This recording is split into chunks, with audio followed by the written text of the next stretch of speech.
The Huangpu River, a tributary of the mighty Yangtze, snakes its way through the heart of Shanghai.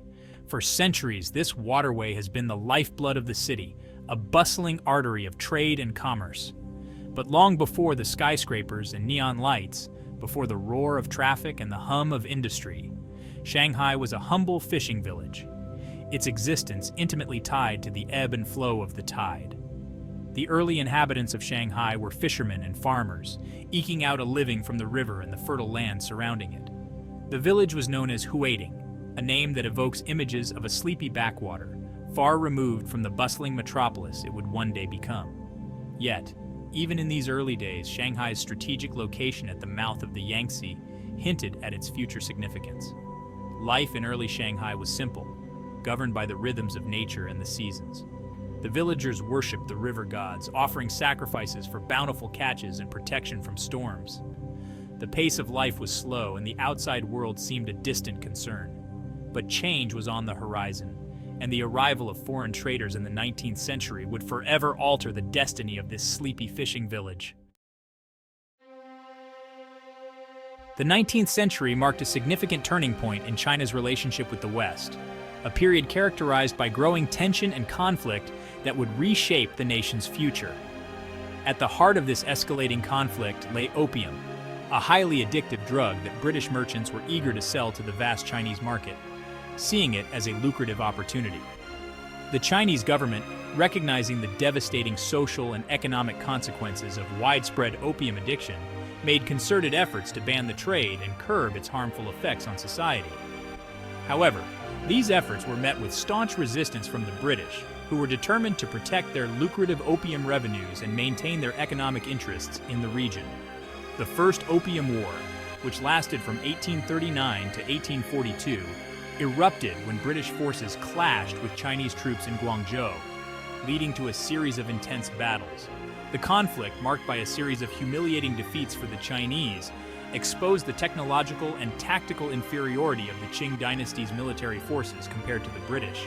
The Treaty of Nanking, which concluded the war, forced China to cede Hong Kong to Britain and to open 5 treaty ports, including Shanghai, to foreign trade, significantly altering the nation's sovereignty. The Second Opium War, spanning from 1856 to 1860, further weakened China's position, leading to the opening of additional treaty ports and the granting of further concessions to foreign powers. These concessions included extraterritoriality, which granted foreign citizens immunity from Chinese law within designated areas, undermining China's legal authority in its own territory. The Opium Wars had a profound and lasting impact on China, shattering its isolation and ushering in an era of foreign domination and influence that would shape its modern history. For Shanghai, the Opium Wars were a pivotal turning point that would transform the city's destiny. The city's forced opening to foreign trade in 1842 transformed it from a sleepy fishing village into a bustling international port, teeming with activity and commerce. Foreign merchants, drawn by the promise of profit and new opportunities, flocked to Shanghai, establishing trading houses, banks, and shipping companies that would drive the city's economic growth. The city's population exploded as Chinese migrants from surrounding provinces poured in, seeking work and opportunity in the rapidly expanding urban center, forever changing the social fabric of Shanghai. The arrival of foreign powers in Shanghai led to the creation of the foreign concessions, areas within the city where foreign powers exercised their own laws and administration. These zones were essentially small enclaves of foreign sovereignty within a Chinese city, creating a unique and complex urban landscape. The British concession, established in 1845, was the first and largest of these concessions, followed by the American concession and the French concession. Each of these areas developed its own distinct character and identity, influenced by the culture and governance of the occupying foreign power. These concessions were effectively self-governing entities, operating independently of Chinese authority. They had their own police forces, legal systems, and municipal services, which often led to a stark contrast with the surrounding Chinese-administered areas. The foreign concessions became islands of Western influence within Shanghai, characterized by their wide boulevards, Victorian architecture, and cosmopolitan atmosphere. These areas were often seen as modern and progressive, attracting both foreign and Chinese residents who were drawn to the amenities and opportunities they offered. The British concession, known as the International Settlement after its merger with the American concession in 1863, became the city's commercial and financial hub, home to banks, trading houses, and consulates.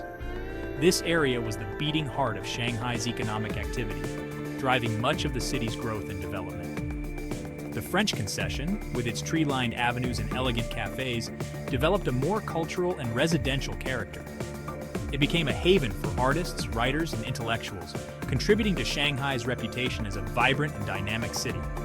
The division of Shanghai into foreign concessions and Chinese-administered areas created a complex and often unequal society. This segregation was not just physical, but also social and economic, leading to significant disparities in living conditions and opportunities. The foreign concessions enjoyed modern amenities, such as electricity, running water, and sewage systems, while the Chinese areas lagged behind in terms of infrastructure and development. This technological and infrastructural gap further highlighted the inequalities between the different parts of the city. This disparity fueled resentment among the Chinese population, who increasingly viewed the foreign concessions as symbols of Western imperialism. The presence of these enclaves was a constant reminder of foreign dominance and control, leading to growing tensions and conflicts. Despite the inequalities, the foreign concessions played a significant role in Shanghai's development. They were instrumental in introducing new technologies, business practices, and cultural influences that helped shape the city's modern identity. They introduced modern infrastructure, technology, and ideas to the city, transforming it into a major commercial and financial center. The impact of these changes can still be seen in Shanghai's skyline and urban layout today. The concessions also attracted a diverse population of Chinese and foreigners, creating a unique melting pot of cultures and ideas. This blend of influences contributed to Shanghai's rich cultural tapestry, making it one of the most cosmopolitan cities in the world. The 1920s and 30s witnessed Shanghai's emergence as a global metropolis, a city that rivaled Paris and New York in its glamour and sophistication. It was a time when Shanghai was often referred to as the Paris of the East and the New York of the West, reflecting its unique blend of Eastern and Western cultures. This period, often referred to as Shanghai's Golden Age, saw the city transformed into a center of commerce, culture, and entertainment. The streets were always bustling with activity, from the vibrant markets to the busy commercial hubs that attracted traders and businessmen from all over the world. The city's skyline was forever altered by the construction of towering Art Deco buildings, symbols of modernity and progress. These architectural marvels stood as a testament to Shanghai's rapid development and its aspirations to be a leading global city. Shanghai's cultural scene flourished during this period, with a vibrant mix of Chinese and Western influences. The city became a melting pot of cultures, where traditional Chinese opera coexisted with Western-style theaters and music halls. Jazz clubs, dance halls, and theaters proliferated, offering a dizzying array of entertainment options. The nightlife in Shanghai was legendary, attracting both locals and expatriates who sought to experience the city's dynamic and cosmopolitan atmosphere. The city's film industry boomed, producing stars like Ruin Lingyu, the Chinese Greta Garbo, and attracting international attention. Shanghai became the Hollywood of the East, with its film studios churning out movies that captivated audiences both at home and abroad.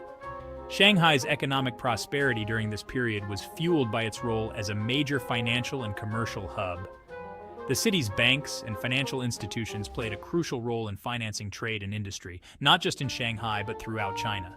The city's banks financed trade and industry throughout China, while its port handled a vast volume of goods from around the world. Shanghai's port was one of the busiest in the world, a vital gateway for international trade. Foreign firms continued to dominate many sectors of the economy, but Chinese entrepreneurs also emerged, challenging foreign dominance in industries like textiles and banking. This entrepreneurial spirit contributed to the city's dynamic economic landscape. The glamour and prosperity of Shanghai's Golden Age masked deep social and political tensions. Beneath the surface of wealth and luxury, there were significant disparities and struggles that often went unnoticed. The city was a place of stark contrasts, where immense wealth existed alongside abject poverty. The opulent lifestyles of the wealthy were in sharp contrast to the harsh realities faced by the poor. The foreign concessions, with their luxurious lifestyles and Western amenities, stood in sharp contrast to the overcrowded and impoverished Chinese areas. These enclaves were a world apart, often inaccessible to the local Chinese population. These inequalities, coupled with growing nationalism and resentment towards foreign influence, created a volatile social and political climate. The tensions eventually led to significant social unrest and political movements that sought to address these deep-seated issues.